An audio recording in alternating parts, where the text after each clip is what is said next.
It's a great joy for me to have been recognized for this award. And I'm very grateful to the ULITE board and team, and especially to the peers who thought that I had worked hard enough to earn this award.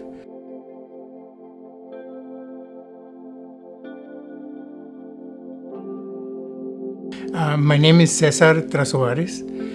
I have lived in the United States for more than 60 years. When we emigrated, my family, from Cuba, I went to school here and eventually had a variety of jobs that led to the numerous roles I have played.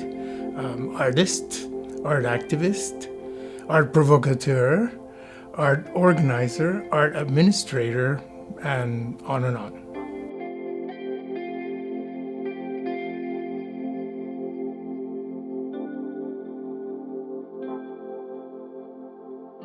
Artists had a responsibility to respond to the environment around them. I thought that my role, because I traveled around so much and I was so curious and I wanted to investigate everything, I developed this kind of methodology that had to do with investigation, with research, with recording, with, in many ways, codifying. So my work always focused on that constantly changing, evolving complexity that is the place that we live in. One of the first projects I did was called Barrio Drive, and this was in 1979. So I drove around in a car and photographed the small shrines in front of people's houses that had their saints and their favorite Santeria deities.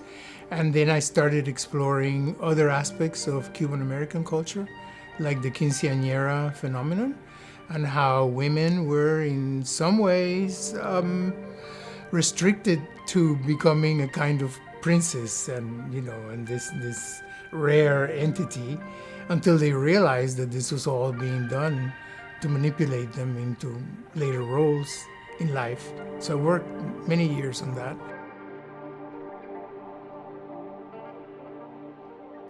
I always thought that Miami was the most interesting, dynamic, changing environment. In a way, that's one of the things that has kept me here, that Miami continues to be both together and in some ways apart because of the variety of people that we have in the city. Complex layering of cultures, languages, and intentions, I think, that make the place really, really alive, like no other place that I could ever imagine. And I think that that's one of the things that has kept me here.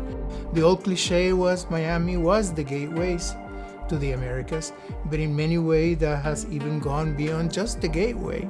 Gateway being something symbolic, Miami is a real place, a real matrix of interaction and activity. It's a great honor, and at the same time, I am humbled, and I'm also grateful that all these long years of hard work have been acknowledged this way.